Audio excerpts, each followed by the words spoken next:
Hi welcome to my channel Akshaya private. నా channel ఇప్పుడే చూస్తే మాత్రం ప్లీజ్ సబ్స్క్రైబ్ చేసుకోండి. ఏంటి వీళ్ళు పూలని ముందేసుకొని కూర్చున్నారని చూస్తున్నా? ఏం లేదండి బాబు, మాకు సంక్రాంతికి మల్లన్న బోనాలు ఉన్నాయి. సో మేము ముందు రోజేలా పూలు గుచ్చుకుంటే నెక్స్ట్ డే ఈజీ అవుతుందని చెప్పేసి లేవగానే ఫ్రెష్ అప్ అయ్యి గేట్కి అండ్ మెయిన్ డోర్కి కట్టేసుకున్నాం. కట్టడం తర్వాత బోనాలు అనడం కోసం మా నాన్నమ్మ ఇక్కడ పొయ్యికి ముగ్గేస్తుంది. నెక్స్ట్ మా అత్తయ్య ఇక్కడ బోనాలు వండుతుంది. బెల్లన్నం అండ్ పసుపన్నం.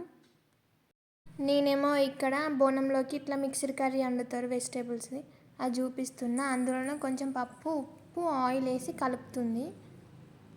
అలా కలిపిన తర్వాత తీసుకుపోయి పొయ్యి మీద పెడుతుంది. నెక్స్ట్ పొయ్యి మీద పెట్టేసిన తర్వాత ఒకసారి బోనం వండుకుంటూ పైన వాటర్లో చింతకాయలు వేసి పెట్టింది. ఆ చింతకాయలతోనే పచ్చి పులుసు చేస్తారు. ఇక్కడ మా అత్తయ్య అందులో టమాటాలు వేయడం మర్చిపోయిందంట, మళ్ళీ నేను వేసిన. అత్తమ్మ అక్కడ బోనాలు వండుతుంటే నేను మా బాపమ్మ కలిసి వెజిటేబుల్స్ కట్ చేస్తున్నాం కర్రీలోకి. ఇక్కడ నేను మా బాపమ్మని అలా మిక్స్డ్ వెజిటేబుల్స్ కర్రీ ఎందుకు వండుతారంటే చెప్తుంది, వినండి, బాగుంటాయి. మనము సంవత్సరం వద్ద తింటున్నాం కాబట్టి ఆ సంవత్సరం అన్ని రోజులయ్యి దేవుడు ఒక్కనాడే తింటాడు.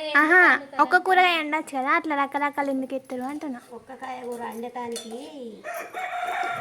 ఉండదు, అట్లా దేవుడికి కట్టినప్పుడు అట్లనే ఉంటుంది.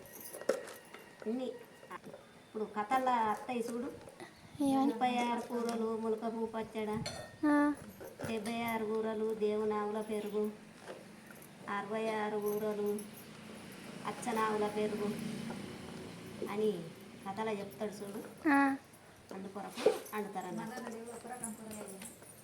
ఏంటిది ఒక్క రకం కూరగాయ తినడు. ఇలా మా నాన్నమ్మతోని ముచ్చట్లు పెడుతూ ఎంజాయ్ చేస్తూ పని చేసుకున్నాం. ఇక్కడ మా అత్తమ్మ పచ్చి పులుసు చేస్తుంది. ఎలా చేస్తుందో చెప్తుంది, వినండి.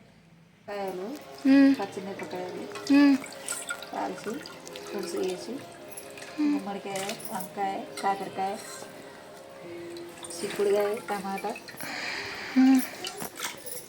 పెసరపప్పు, ఇది ఇలా ఆడుతూ పాడుతూ బయట బోనాలు అయితే ఫినిష్ చేసినాం. నెక్స్ట్ ఇంట్లో ఇదంతా ఫినిష్ చేయాలి.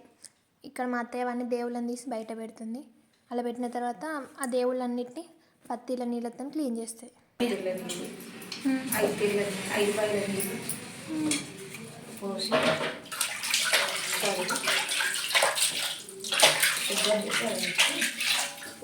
ఒక్కదానికి చేయడం కష్టమవుతుందని చెప్పేసి నేను వాటర్ పోస్తుంటే మా అత్తమ్మ ఇలా క్లీన్ చేస్తుంది.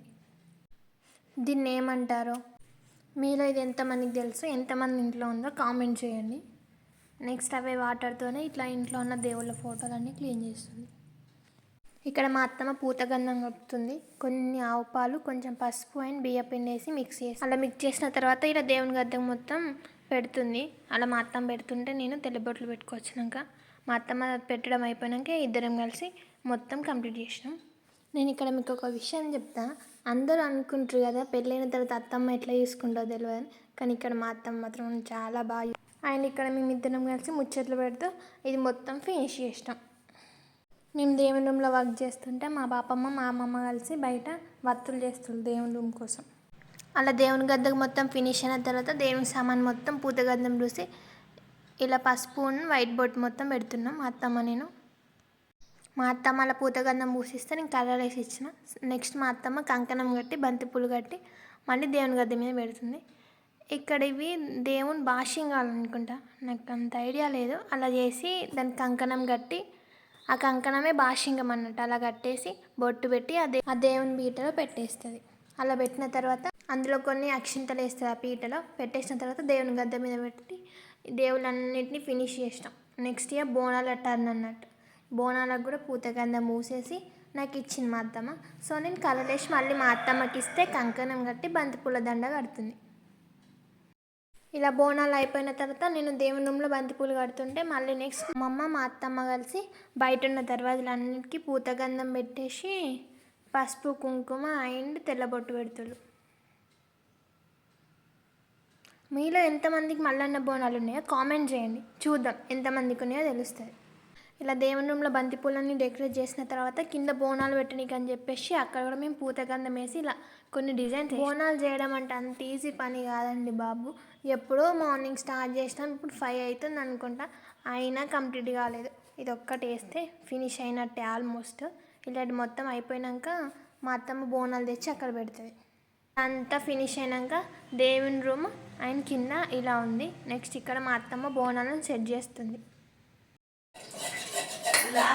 కింద బెల్లన్నం, మిడిల్లో చారు, పైన పెరుగు, కింద పసుపన్నం, మిడిల్లో కూర, పైన బెల్లన్నం. ఇక్కడ మా అత్తమ్మ బోనాలు బెల్లన్నం పైకి ఉండాలి, ఆయన పసుపన్నం కిందికి ఉండాలని చెప్తుంది. ఇలా చెప్పిన తర్వాత ప్రమిదలు అంటిస్తుంది, అంటే దేవుళ్ళన్నిటికీ దీపాలు పెట్టేసి ప్రమిదలు అంటిస్తుంది. ఇక్కడ మా అత్తమ్మల డాడీ ఉన్ను మా తాత బ్రదర్స్ అన్నట్టు, అన్నదమ్ములు.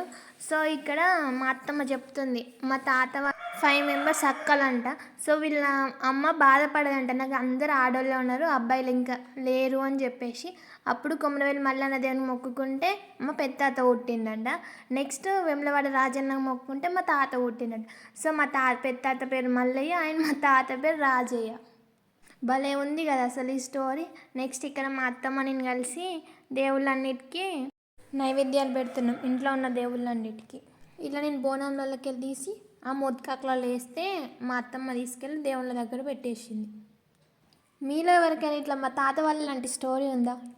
తెలిస్తే కామెంట్ చేయండి, చూద్దాం. ఇంకా వేరే వాళ్ళకి కూడా తెలిస్తే కదా అట్లా మీ కామెంట్ చేయడం వల్ల మీ స్టోరీ. ఇలా డే అంతా గడిచిపోయింది బోనాలు చేయడం, దేవుళ్ళు పూయడం, ఇదంతా అయిపోయాక ఇక నేను బోనాలను సెట్ చేస్తున్నా. చేయడం తర్వాత నెక్స్ట్ కొన్ని అక్షింతలు తీసుకొని దేవుని పైన చల్లుతారు. చల్లిన తర్వాత మా అత్తమ్మ ఇక్కడ కొబ్బరికాయ కొడుతుంది. నెక్స్ట్గా ఇంట్లో ఉన్న వాళ్ళందరం కొట్టేసినాం. తర్వాత ఆవు పాలతో ఒక్క పొద్దు ఇడుస్తారు. ఇలా మా ఇంట్లో మల్లన్న బోనాలు అయిపోయాయి. మీరు కూడా ఈ ప్రాసెస్లోనే చేసుకుంటారా, ఇంకా వేరే ప్రాసెస్లో చేసుకుంటారో కామెంట్ చేయండి. లాస్ట్ వరకు చూసినందుకు థ్యాంక్ యూ. ప్లీజ్ సబ్స్క్రైబ్ చేసుకోండి.